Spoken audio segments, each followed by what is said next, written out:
Praise the lord. దేవుడి నామానికి స్తోత్రం. తమ్ముడు, చెల్లెమ్మ, అక్కాయ, అన్నయ్య, అంకుల్, ఆంటీ ఎలా ఉన్నారు? బాగున్నారా? కుటుంబంలో పరిస్థితులు బాగా ఉన్నాయా? వ్యక్తిగత జీవితం, వైవాహిక జీవితంలో పరిస్థితులు ఏ విధంగా ఉన్నాయి? మన జీవితాల్లో మనకు ఒక ప్రశ్న, ఒక అనుమానం. దేవుడికి నా పట్ల ఒక ఉద్దేశం కలిగి ఉందా? దేవుడు నా జీవితం ఒక గమ్యం లేని జీవితం, ఒక ఉద్దేశం లేని జీవితాన్ని నేను జీవిస్తున్నాను, నాకు ఇన్ని కష్టాలు వస్తున్నాయి, నాకు ఇన్ని శ్రమలు ఉన్నాయి అని చెప్పి మనకు ఒక ప్రశ్న, ఒక అనుమానం మన జీవితాల్లో ఎల్లప్పుడూ ఉంటుంది. Does God have a plan or a purpose? దేవుడు నా పట్ల ఒక ప్రణాళిక కలిగి ఉన్నారా?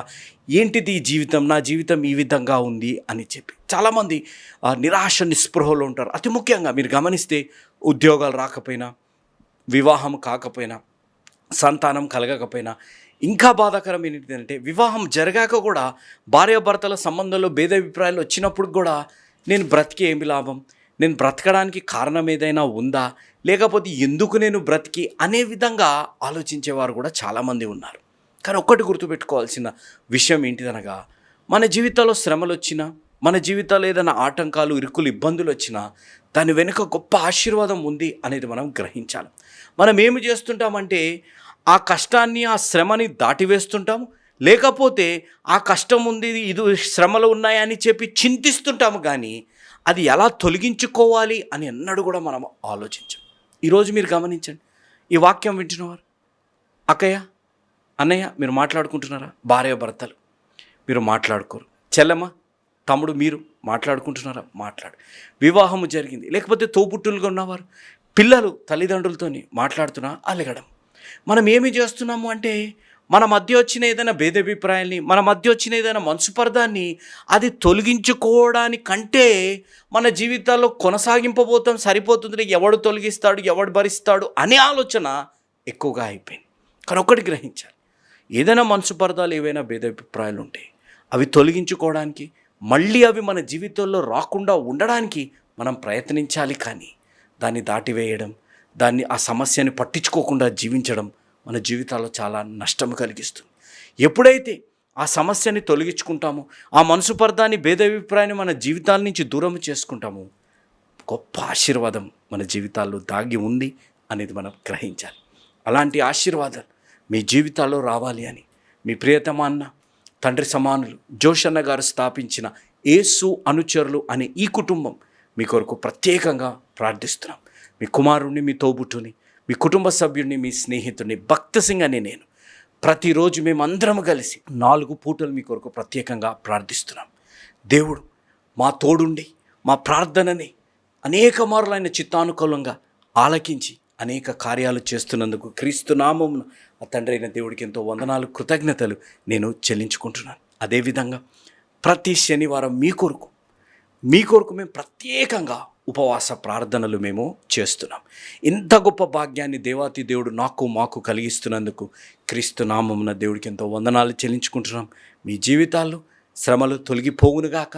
ఆ శ్రమల తర్వాత మీ జీవితాల్లో గొప్ప ఆశీర్వాదం దేవుడు మీకు అనుగ్రహించునుగాక. ఆమెన్.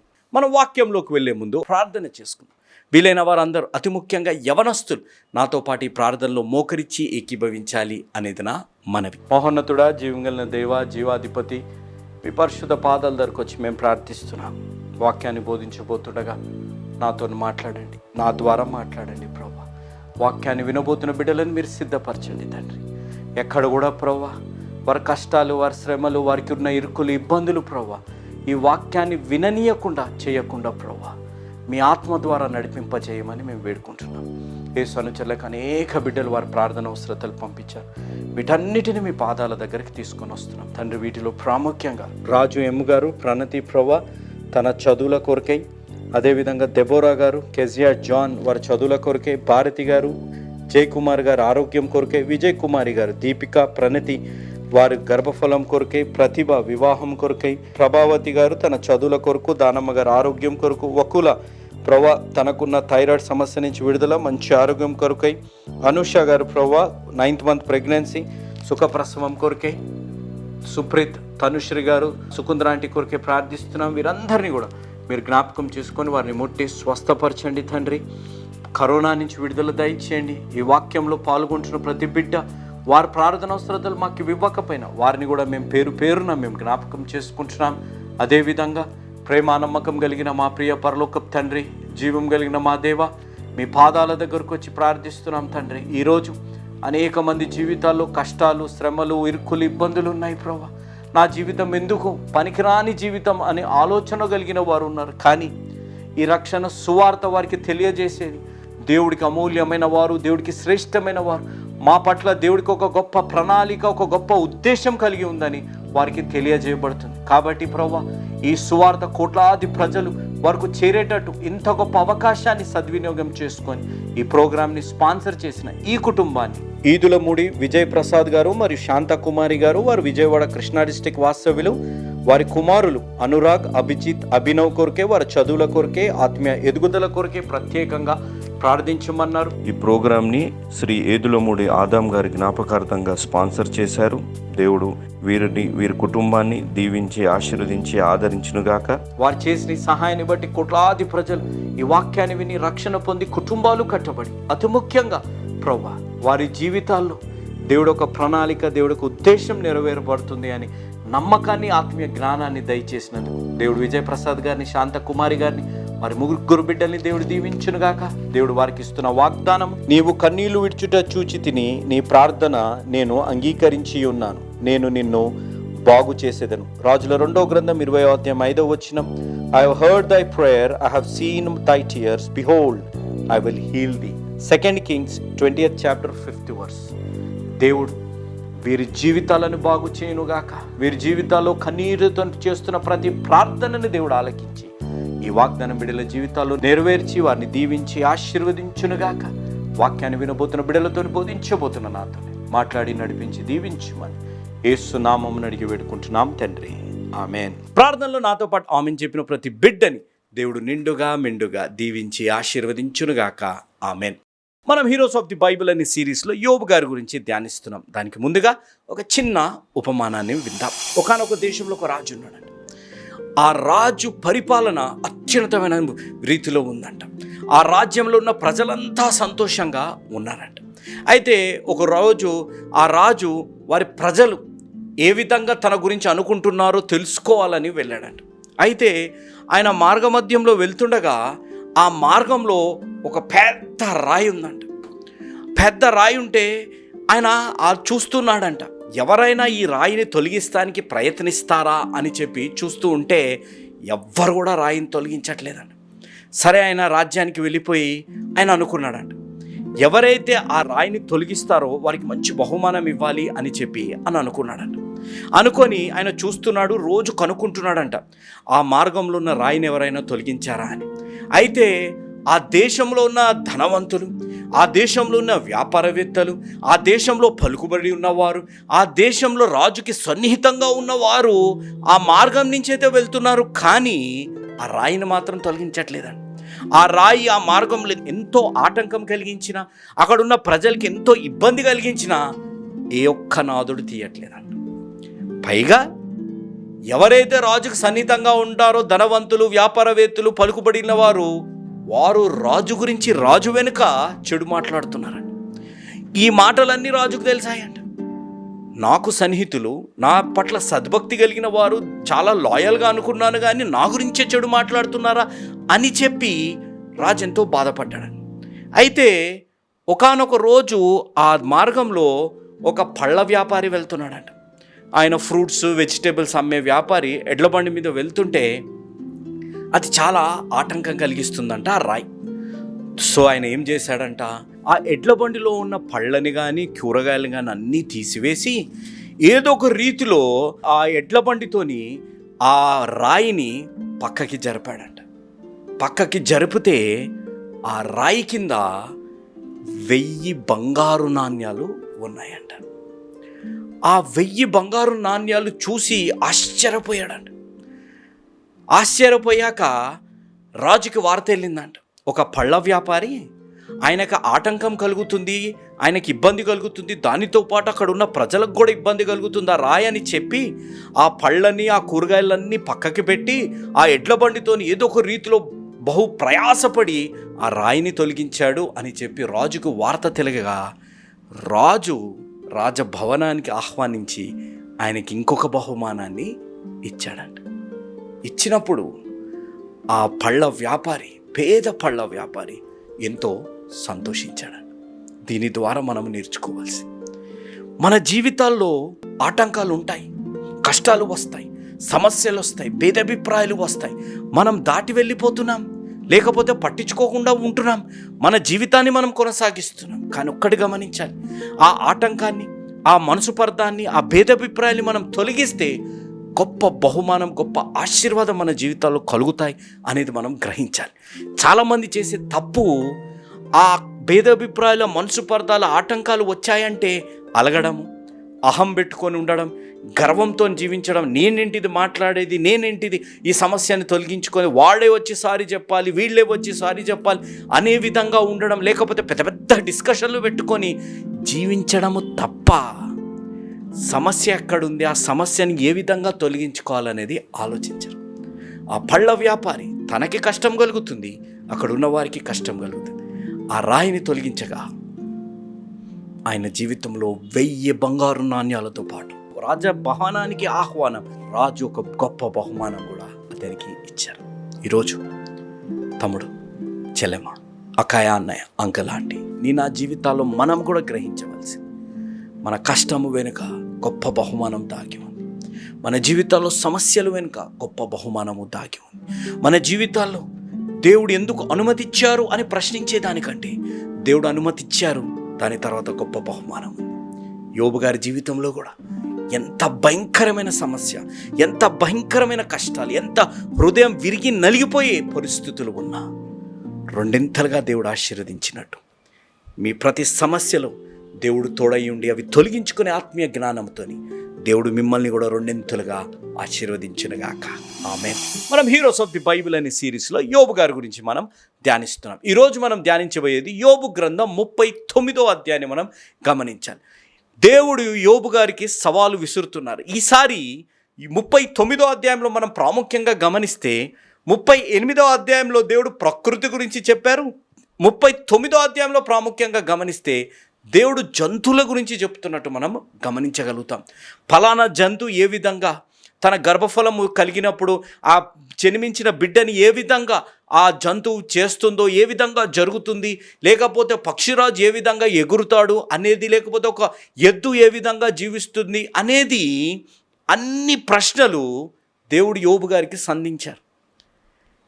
ఎవరు గర్భఫలం కలిగేటట్టు చేస్తారు, జన్మించాక ఆ పుట్టిన బిడ్డ ఏ విధంగా తల్లిదండ్రులను వదిలేసి వెళుతుంది అనే ప్రశ్నలన్నీ సంధించినప్పుడు యోబు గారి దగ్గర ఈ జవాబు కూడా వారి దగ్గర లేదు. మన జీవితాల్లో గమనించాలి, ఏ జంతువుని ఏ విధంగా తయారు చేయాలి, ఏ జంతువు ఏది తినాలి, ఏ జంతువు ఏది తినకూడదు, ఏ జంతువు ఏది తింటుంది, ఏ జంతువు యొక్క ప్రవర్తన ఏ విధంగా ఉండాలి, ఏ విధంగా ఉండకూడదు అనేది నిర్ణయించింది జీవం కలిగిన దేవుడు. మీరు గమనించాలి, ఎంత గొప్ప రీతిలో ఈ వాక్యాన్ని మీరు కొంచెం లోతుగా మీరు అర్థం చేసుకుంటే, గడ్డి తినే జంతువులు వేరుగా ఉంటాయి, మాంసం తినే జంతువులు వేరుగా ఉంటాయి. కార్నివరస్, హెర్బివరస్ అనేవి కదా. గడ్డి తినే జంతువుల ప్రవర్తన ఒకలాగుంటుంది, మాంసము తినే జంతువుల ప్రవర్తన ఒకలాగా ఉంటాయి అనేది గమనించాలి. అనగా ప్రతి జంతువు యొక్క ప్రవర్తన ఏ విధంగా ఉండాలి, దాని స్వభావం ఏ విధంగా ఉండాలి, దాని ప్రవర్తన ఏ విధంగా ఉండాలి అనేది నిర్ణయించింది దేవుడు ఒక్కడే అనేది మనం గమనించాలి. ఇంకొక ప్రశ్న మీరు ఆలోచిస్తే, మనం ఏదైనా సింహాన్ని పట్టుకున్నాం, సర్కస్లలో చూస్తాం కదా, సింహాన్ని పట్టుకొని, పులులను పట్టుకొని, ఏనుగులను పట్టేసుకొని ఉంటాం. వాటిని కొట్టడాన్ని బట్టి అవి మన మాట వింటున్నట్టు కనపడతాయి. కానీ కొన్ని సందర్భాలలో ఎవరైతే కొడుతున్నారో, లేకపోతే అక్కడ ఉన్న వాటిని నియంత్రణ మనం చేయలేము కదా. సర్కస్లో ఉన్న మాస్టరు అనుకోవచ్చు, నా మాట సింహం వింటుంది, పులి వింటుంది, ఏనుగు వింటుంది అని చెప్పి. కొన్ని జూలో కూడా గమనిస్తే చింపాంజీని మనం ఏడిపిస్తూ ఉన్నప్పుడు అది భయపడిపోతుంది అన్నట్టు కనపడుతుంది. కానీ మీరు గమనించాలి, మన స్వాధీనంలో ఉన్నట్టే కనపడతాయి, కానీ దాని ప్రవర్తన మన చేతుల్లో లేదు. పక్షిరాజుని కూడా మీరు గమనించండి. దుబాయ్ దేశాలలో, ఖతార్ దేశాలలో కొంతమంది చేతి మీద పెట్టుకొని పట్టుకోవడం, ఇలాంటివి మనం గమనిస్తుండొచ్చు. అవి వాటిని భయపెట్టో, లేకపోతే వాటికి తిండి పెట్టో, లేకపోతే వాటి ఏవో చేసి అది మాట వింటున్నట్టు కనపడతాయి. కానీ కొన్ని సందర్భాల్లో అదే పక్షిరాజు వారికి హాని కలిగించిన పరిస్థితులు కూడా కొన్ని ఉన్నాయి. అనగా ఒక్కటి గుర్తుపెట్టుకోవాలి, ఈ భూ ప్రపంచంలో ప్రతి దాని పట్ల దేవుడికి ఒక ప్రణాళిక ఉంది, దేవుడికి ఒక ఉద్దేశం ఉంది.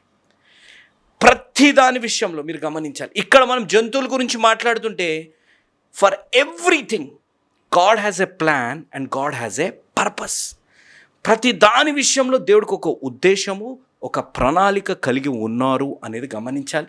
వారి ప్రవర్తనలు, వారి స్వభావాలు కూడా దేవుడి చేతుల్లోనే ఉన్నాయి అనేది మనము గమనించాలి. ఒకటి మనిషి గుర్తుపెట్టుకోవాలి, ఈ లోకంలో ఏదైనా దేవుడు సృష్టించినది ఏదైనా ఉద్దేశము లేకుండా లేదు అనేది మనం గమనించాలి. ప్రతీదీ మానవుడి చేతుల్లో కంటే దేవుడి చేతుల్లోనే ఉన్నాయి అనేది గమనించాలి. కాబట్టి ఈ సృష్టిలో ఏది కూడా దేవుని యొక్క ప్రణాళికలో కానీ దేవుడి యొక్క ఉద్దేశం కలిగే ఉన్నాయి అనేది గమనించాలి.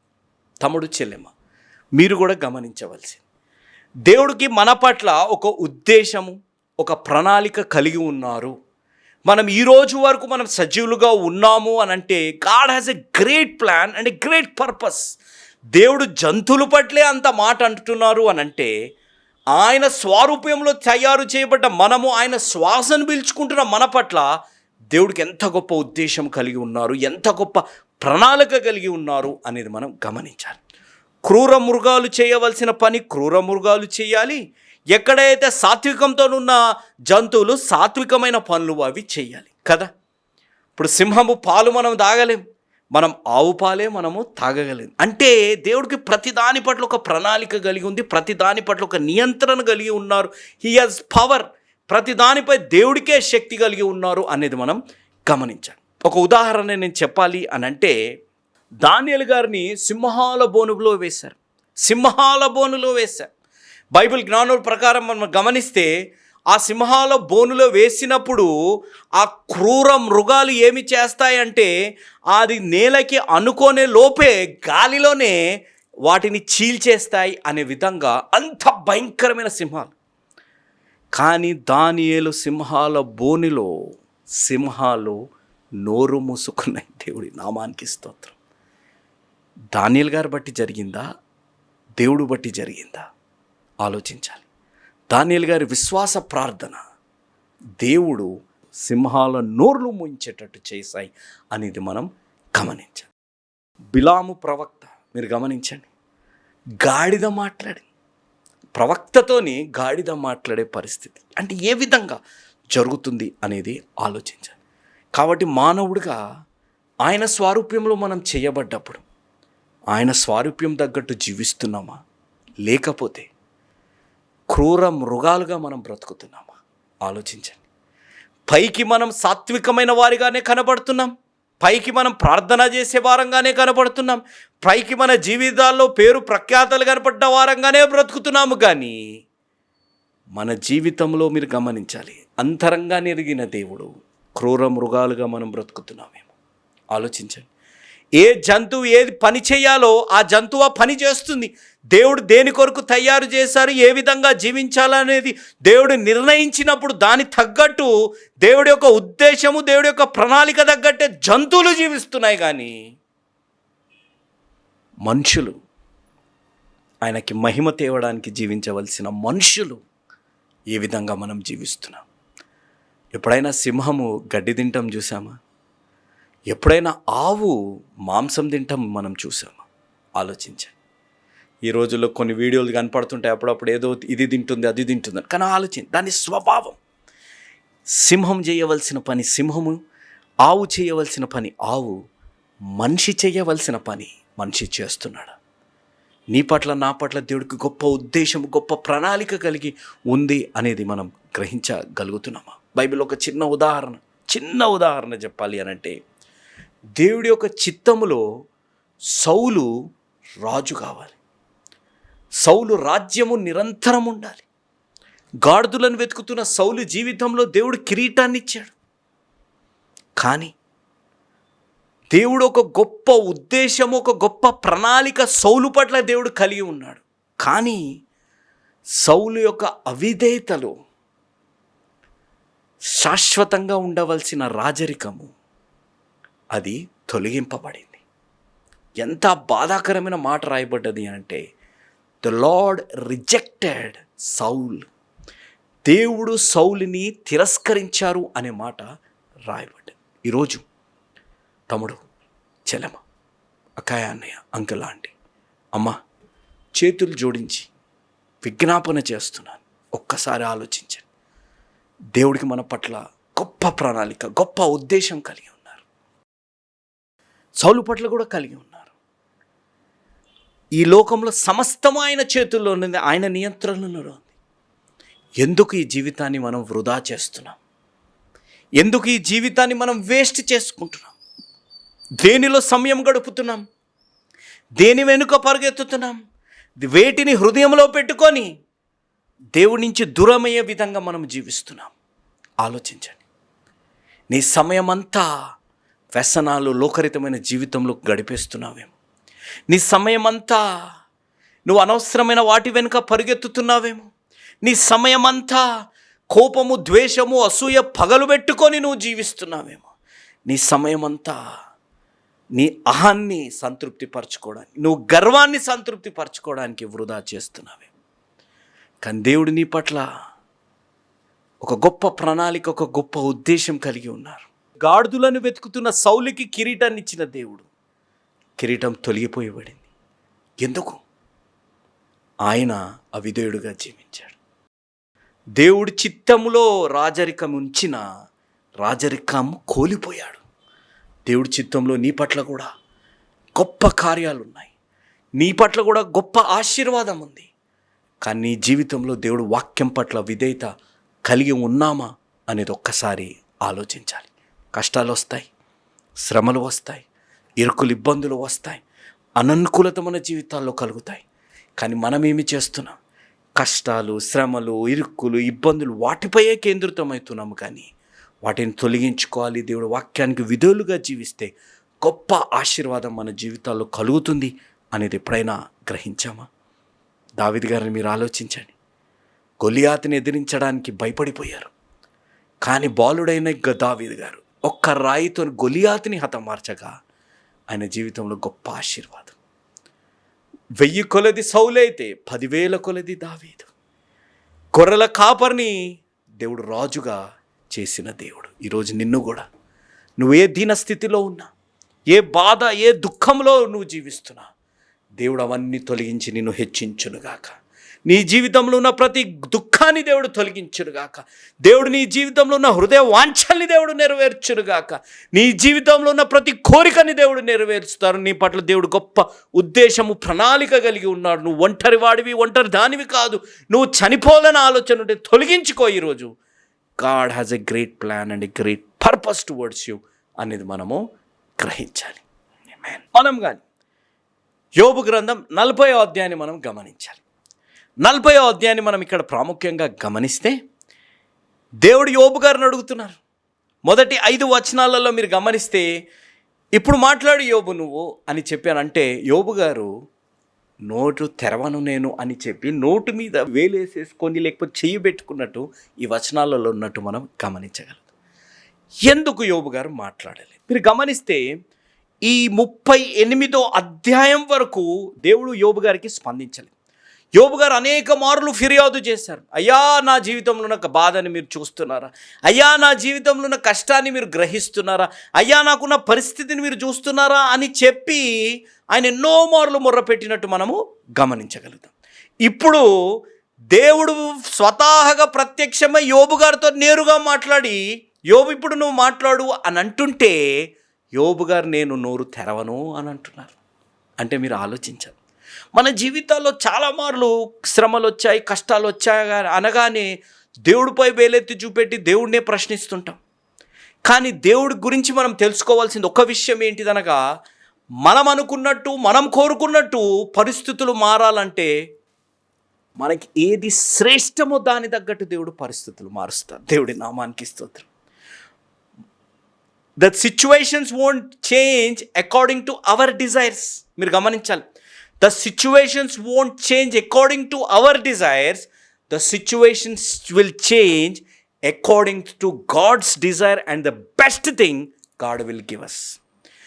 మన పరిస్థితులు మనం కోరుకున్నట్టు మారవు, కానీ ఏవి ఉత్తమమైనదో దానికి తగ్గట్టు దేవుడు మన పరిస్థితులను మారుస్తారు అనేది మనం గ్రహించగలుగుతున్నామా? దేవుడు ఎంతగా యోబు గారిని ప్రేమించారు అనంటే, ఆయనలో గొప్పతనాన్ని ప్రతీదీ యోబు గారికి తెలియజేయగా, మీరు గమనిస్తే ఈ అధ్యాయంలో 39వ అధ్యాయంలోనే గమనిస్తే దేవుడు ఏ ప్రశ్న వేశారు అనంటే, జంతువుల గురించి ప్రశ్నలు వేసినా కూడా ఆయన యొక్క గొప్ప క్రియలని, ఆయనకున్న ఉద్దేశాలని, ఆయనకున్న ప్రతి ప్రణాళికని యోబు గారు గ్రహించి ఇంకొక మాట మాట్లాడలేని పరిస్థితి. ఈరోజు తమ్ముడు, దేవుడు ఏది చేసినా నీ జీవితంలో he will do the best. ఆయన శ్రేష్టమైనదే నీ జీవితంలో చేస్తాడు అనేది గుర్తుపెట్టుకోవాలి. అకాయ అన్నయ్య, మనం దుఃఖిస్తున్నాం, మనం బాధపడిపోతున్నాం. ఏంటిది వైవాహిక జీవితం, ఏంటిది పరిస్థితి అని నువ్వు అనుకుంటున్నావు. యోబు గారు కూడా ఎన్నో మార్లు ఫిర్యాదు చేశారు. But God will give you the best అనేది నువ్వు గ్రహించు. నువ్వు సహనం కలిగి నువ్వు జీవించు, దేవుడిపై ఆనుకొని నువ్వు జీవించు. దేవుడు నీ జీవితంలో శ్రేష్టమైనది ఇవ్వనుగాక. ఆమెన్. ఈ 40వ అధ్యాయంలో మనం గమనిస్తే 6వ వచనం నుంచి 14వ వచనం వరకు మీరు గమనిస్తే, మనిషి క్రియలను బట్టి ఆయన నీతిమంతుడు అని తీర్చలేము. మీరు అనుకోవచ్చు, బ్రదర్ ఏం మాట్లాడుతున్నారు అని చెప్పి. కొంచెం లోతుగా మనం ఆలోచిస్తాం. మన జీవితంలో క్రీస్తు లేకుండా, మన జీవితంలో రక్షకుడు లేకుండా, మన జీవితంలో క్రీస్తుని నమ్మకుండా, బాప్తిజము తీసుకోకుండా మనం మంచి క్రియలు చేస్తుంటే మనం మంచివారంగా లేకపోతే పరలోక వారసులుగా మనం అవ్వము అనేది గమనించాం. ఇంకొక రకంగా చెప్తాం, చాలామందికి అనేక అలవాట్లు ఉంటాయి, అక్రమ సంబంధాలు కూడా ఉంటాయి, వ్యసనాలకి బానిసలైన వారు ఉంటారు. కానీ వారి క్రియలు పేదవారికి సహాయం చేయడం, లేకపోతే అనాథ ఆశ్రమము వారు నడపడము, లేకపోతే వృద్ధాశ్రమాన్ని నడపడము, లేకపోతే ఎవరైనా కష్టాలలో ఉంటే ఆదుకోవడం, ఇలాంటి మంచి పనులు చేస్తుంటారు. కానీ భార్యకు మాత్రం నమ్మకంగా ఉండరు, భర్తకి నమ్మకంగా ఉండరు. వారు దొంగతనాలు మోసాలు చేసేవారు ఉన్నారు, అబద్ధాలు ఆడేవాళ్ళు ఉన్నారు, వ్యభిచారం చేసేవారు ఉండి వారు ఇతరులకి సహాయం చేసే క్రియలు వారి జీవితాల్లో ఉన్నాయి. కానీ మీరు గమనించవలసింది, మనిషి క్రియలను బట్టి మంచివాడు అని తీర్పులు ఇవ్వలేం. ఆ మనిషి క్రీస్తుని కలిగి ఉండడాన్ని బట్టే ఆయన జీవితంలో ఎలాంటి వాడు అనేది మనం తెలుసుకోగలుగుతాం. క్రీస్తుని కలిగి మంచి పనులు చేస్తుంటే దేవుని ఆశీర్వాదం, క్రీస్తుని కలిగి చెడు పనులు చేస్తుంటే మనము శాపానికి గురవుతాము అనేది మనం గ్రహించాలి. మనం కానీ ఇదే 40వ అధ్యాయంలో యోబు గ్రంథము 15వ వచనం నుంచి చివరి వరకు మనం గమనిస్తే ఇక్కడ ఒక జంతువు గురించి రాయబడ్డది. తెలుగు బైబిల్లో నీటి గుర్రము అని ఉంది కదా, ఇంగ్లీష్ బైబిల్లో బెహమోత్ అనే మాట రాయబడ్డది. దీని గురించి ఎంతో వివరించి రాయబడ్డది. దానికి ఉన్న బలము కానీ దానికి ఉన్న శక్తి గురించి రాయబడ్డది. దీని ద్వారా మనం తెలుసుకోవాల్సింది ఏంటంటే, దేవుని యొక్క అద్భుతమైన జ్ఞానం. సృష్టిలో ఉన్న ప్రతిదానికి దేవుడు ఒక సామర్థ్యతని, దేవుడు వారి జీవితాల్లో కొన్ని ఎబిలిటీస్ని దేవుడు వారికి అనుగ్రహిస్తారు అనేది మనం గమనించాలి. నీటి గుర్రమును అనే మాట రాయబడ్డది. నా బైబిల్లో బెహమోత్ అనే మాట రాయబడ్డది. కొంతమంది వేరే వర్షన్స్లో వేరేగా రాయబడ్డది. ఏది ఉన్నా ఈ జంతువులు ఉన్న శక్తిని, ఈ జంతువుకున్న బలాన్ని గురించి ఎంతగో వివరణగా రాయబడ్డది.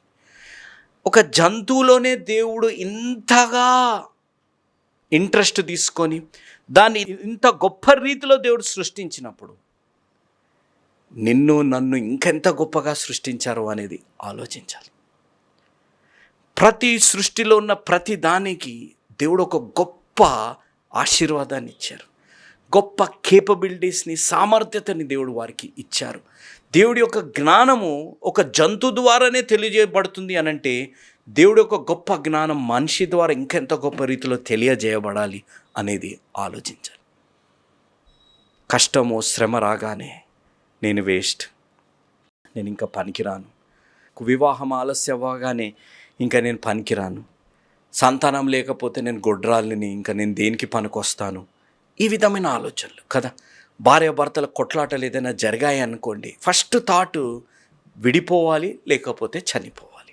తల్లిదండ్రులు తిట్టారు లేకపోతే మనం అనుకున్నట్టు మన జీవితం లేదు, ఎవరైనా మోసము చేశారు అనంటే ఫస్ట్ థాట్ చనిపోవాలి.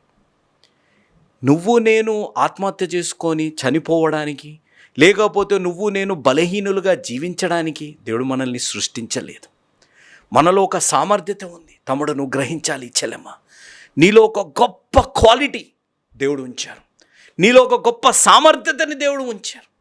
అది నువ్వు బయటకి తీసుకొని గ్రహించాలి. నీలో ఉన్న శక్తి బయటకి రావాలి. నువ్వు బలహీనుడివే ఈ సమయంలో, కానీ ఆయన నీ తోడు ఉంటే నువ్వు బలవంతుడివి అనేది నువ్వు గ్రహించాలి. గ్రహించగలుగుతున్నావా? నీ నా జీవితంలో గ్రహించగలుగుతున్నావు. అందుకే సౌలు జీవితంలో దేవుడు ఎంత గొప్పగా ఆశీర్వదించారు. దేవుడి యొక్క చిత్తాన్ని సౌలు జీవితంలో నెరవేర్చిన ఆయన మాటలు, ఆయన క్రియలు దేవుడి చిత్తానికి అనుగుణంగా లేవు. ఎవరైతే అక్కడ బలి అర్పించకూడదో వారు అర్పించారు క్రియ. ఎక్కడైతే దేవుడు ఏది చేయకూడదు అన్నారో అదే చేసి దేవుడి నుంచి దూరము అవ్వడం, మళ్ళీ దాన్ని సమర్థించుకోవడం సౌలు జీవితంలో ఆయన నాశనానికి కారణము అవే.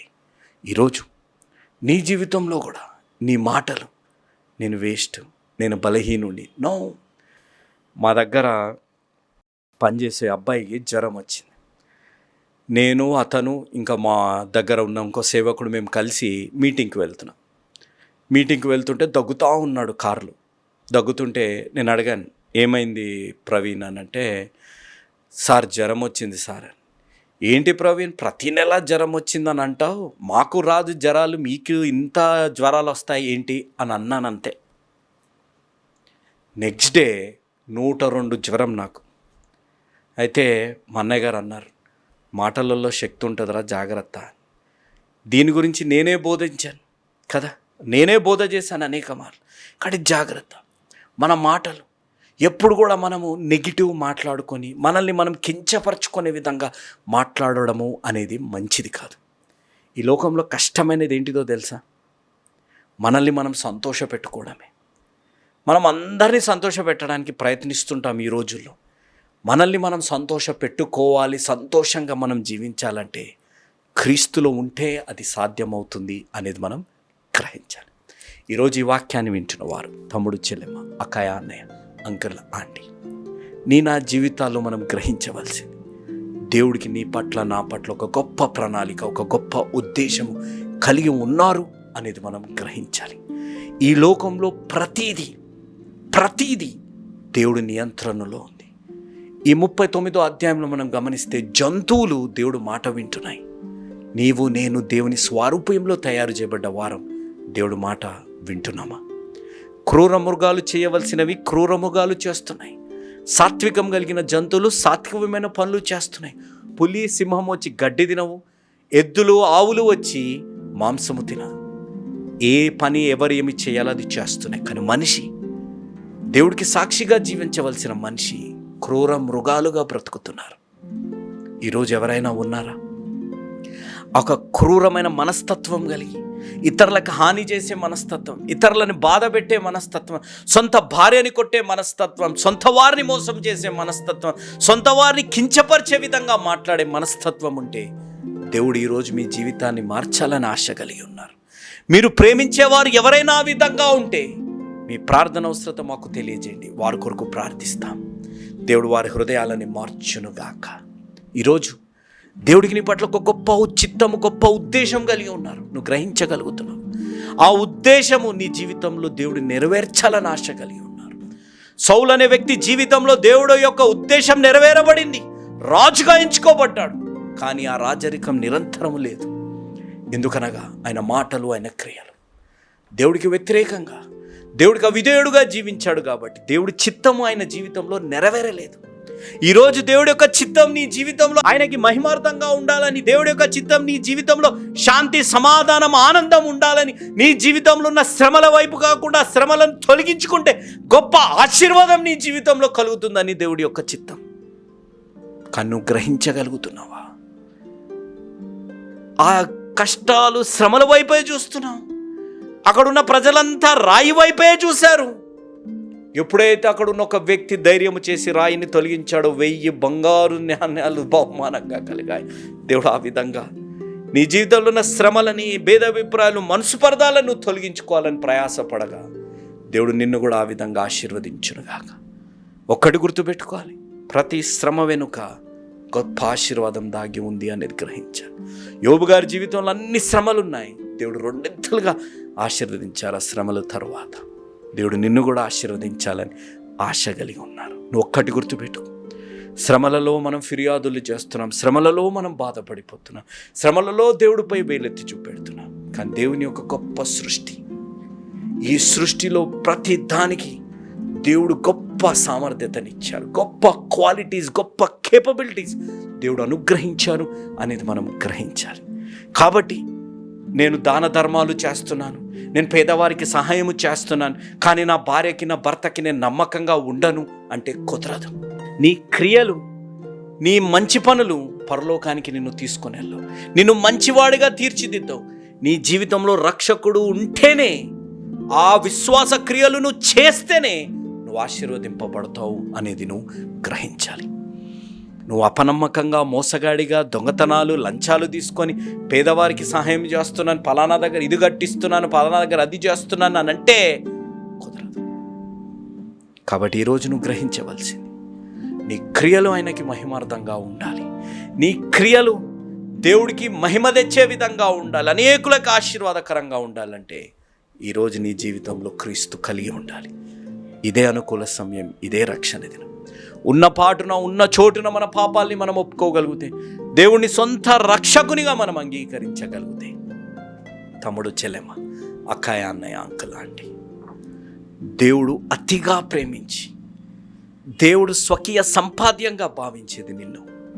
తమ్ముడు, చెల్లెమ్మ, నా వైపు నిన్ను ఎంతో ప్రెషియస్గా భావించేది దేవుడు, నిన్నెంతో స్పెషల్గా భావించేది దేవుడు నిన్ను.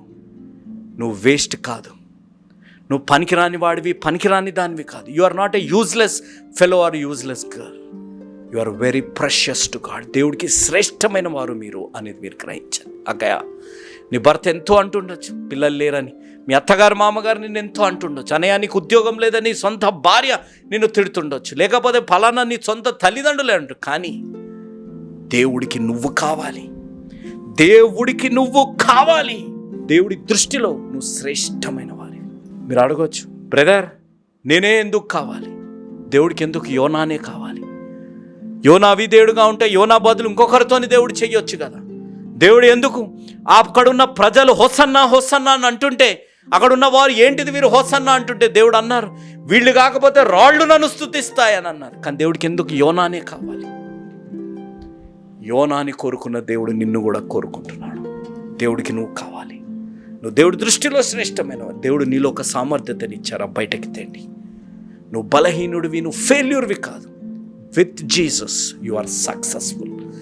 దేవుడు నీతోని ఉంటే నువ్వు విజయాన్ని పొందుకునే వారంగా ఉంటావు అనేది గమనించాలి. దావీదన్న మాట, గొలియాతు నువ్వు అన్నిటితోనే వచ్చావు, నేను జీవం కలిగిన దేవుడితోనే వచ్చాను. ఒక్క రాయి గొలియాతుని అంతం చేసింది. ఈరోజు నీ జీవితంలో కూడా ఆ శత్రువులు తొలగిపోయి నీ జీవితంలో విజయం రానుగాక, నీ జీవితంలో ఉన్న ప్రతి బలహీనత తొలగిపోవునుగాక, నీ జీవితంలో ఉన్న నిరాశ, నిస్పృహ తొలగిపోవునుగాక, నీ జీవితంలో ఉన్న మరణించాలన్న ఆలోచనల నుంచి దేవుడు నీకు విడుదల దయచేసి, దేని కొరకైతే నువ్వు ప్రార్థిస్తున్నావు దేవుడు నీకు అనుగ్రహించునుగాక. ఆ కార్యం జరగాలి. ఇదే అనుకూల సమయం, ఇదే రక్షణ దినం. ఈరోజే రక్షణ పొందండి, ఒక నిజమైన యేసు అనుచరుడుగా మారండి. ఎందుకనగా యేసు మార్చేది జీవితాలు, మతాలు కాదు అనేది మీరెవ్వరూ మరవకండి. ముగించుకునే ముందు ప్రార్థన చేసుకొని ముగించుకుందాం. మహోన్నతుడా, జీవం కలిగిన దేవా, జీవాధిపతి, ఇచ్చిన ఈ అద్భుతమైన సమయాన్ని మీ చేతులకు అప్పచెప్తున్నాం. ఈ వాక్యం మీ ఆత్మ నడిపింపులో జరిగిందని ప్రభా, ఏ బిడ్డలైతే రక్షణ తీర్మానం తీసుకున్నారు వారి జీవితాల్లో ప్రభా మీ ఉద్దేశాన్ని, మీ తలంపులని నెరవేర్చి మీకు మహిమార్థంగా ప్రతి కుటుంబాన్ని దీవించుమని, వాక్యం విన్న ప్రతి బిడ్డని మీరు దీవించి ఆశీర్వదించుమని యేసు నామమున అడిగి వేడుకుంటున్నాము తండ్రి, ఆమేన్. Praise the lord. దేవుడి నామానికి స్తోత్రం. వాతావరణం ఎంతో భయంకరంగా ఉంది, ప్రకృతి వైపరీత్యాలు కదా, న్యాచురల్ డిజాస్టర్స్ అనేవి ఎంతో భయంకరమైనవి.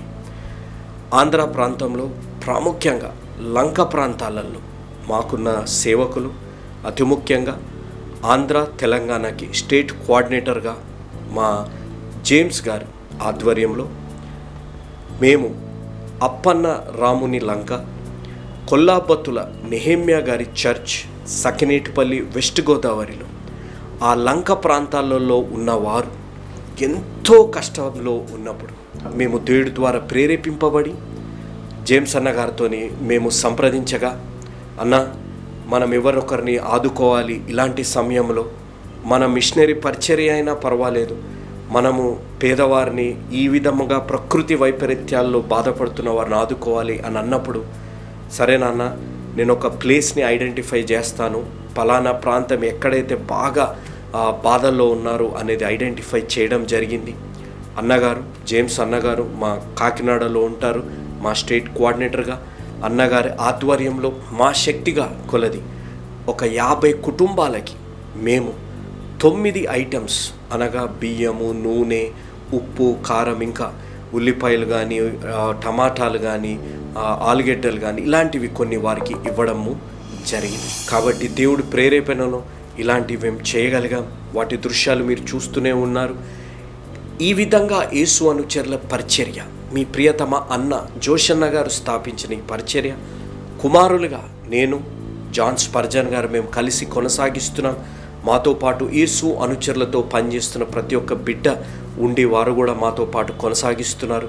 కాబట్టి ఈ విధంగా మేము చేసే పరిచర్య సువార్త పరిచర్యతో పాటు సంఘాలు కట్టడం, మ్యాగజైన్ మినిస్ట్రీ, మిషనరీ పరిచర్య, ప్రకృతి వైపరీత్యాల్లో బాధల్లో ఉన్నవారిని, అదేవిధంగా కుష్ఠిరోగులు, ఎయిడ్స్తో ఉన్నవారు, హిజ్రాలు కానీ ఇంకా ఇలాంటి వారికి సహాయం చేస్తూ వస్తున్నాం.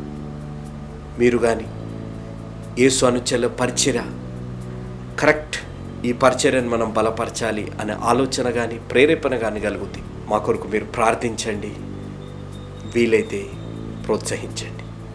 దేవుడు మిమ్మల్ని దీవించి ఆశీర్వదించునుగాక. ఆమేన్.